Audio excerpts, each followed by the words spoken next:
warahmatullahi wabarakatuh. Saya Tirta Sarwahita Setia Adi Widyadana akan mempraktikkan cara mengajar dengan menggunakan model studi kasus. Sebelumnya, apa sih model studi kasus itu? Studi kasus merupakan salah satu model Student-Centered Learning atau SLC. Pada model ini, peserta didik dituntut untuk berperan aktif dalam pengambilan keputusan suatu kasus atau masalah yang nyata. Studi kasus relatif dapat diterapkan dalam berbagai bidang studi. Dengan model pembelajaran studi kasus, guru mengharapkan peserta didik untuk bisa memecahkan dan mengambil keputusan terhadap kasus yang ditemukan dalam kehidupan sehari-hari. Setelah mengetahui tentang model studi kasus, selanjutnya saya akan menampilkan video pembelajaran menggunakan model studi kasus.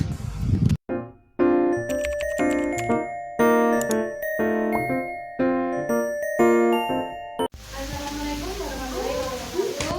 Waalaikumsalam warahmatullahi wabarakatuh. Selamat pagi semuanya. Pagi Bu. Bagaimana kabar kalian hari ini? Alhamdulillah sehat. Pada pertemuan kali ini kita akan membahas tentang pajak. Sebelumnya dari kalian apa sudah mengerti apa itu pajak? Belum Bu.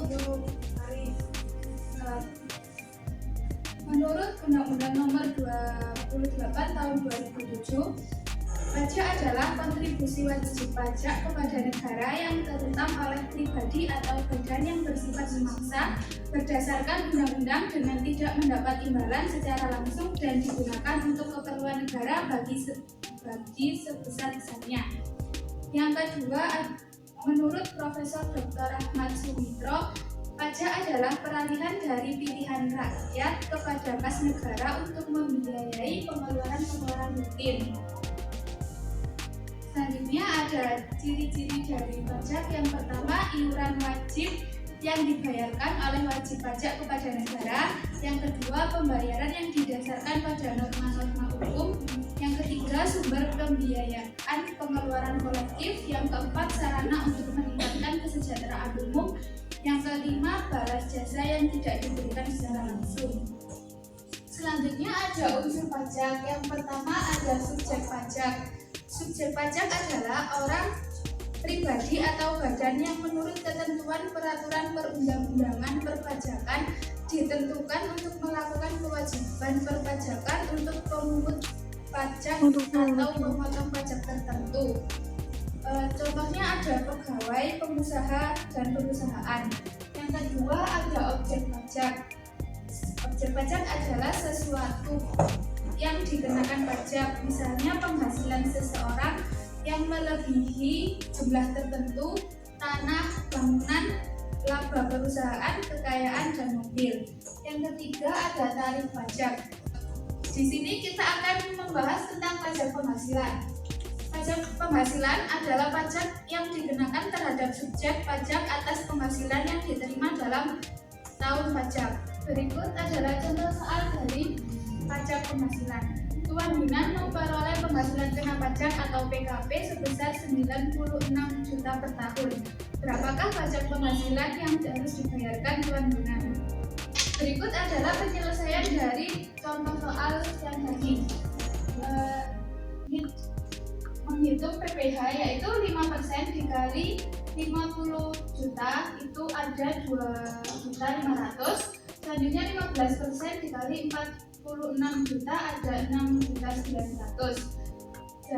Jadi itu nanti yang 2.500.000 ditambah 6.900.000 itu ada 9.400.000. Jadi pajak penghasilan yang harus dibayarkan oleh Tuan Yunan per tahun adalah sebesar 9.400.000. Ya, saya akan membagi kalian ke dalam dua kelompok. Yang satu kelompok terdiri dari 3 orang, dan saya akan memberikan kalian sebuah kasus yang akan kalian selesaikan. Ini bentuk kelompoknya langsung ini itu aja ya. Ya Bu.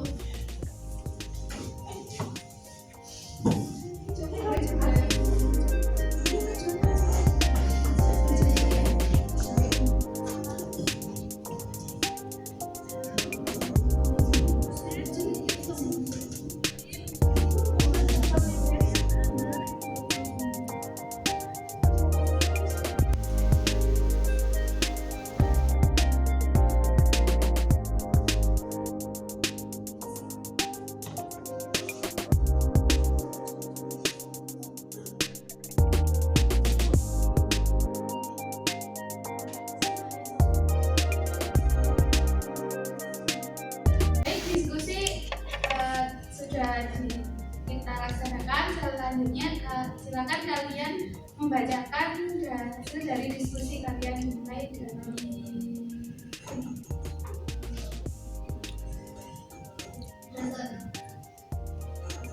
Jadi berdasarkan diskusi dari kelompok kami, yaitu dari KPH yang mau dibayarkan Rifki Ahmad per tahun adalah sebesar 550.000.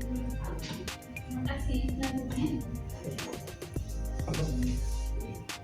Hasil dari kerja kelompok kami yaitu pajak penghasilan yang harus dibayarkan Nabila per tahun adalah sebesar 19.750.000. terima kasih dari kedua kelompok yang sudah membacakan hasil diskusinya.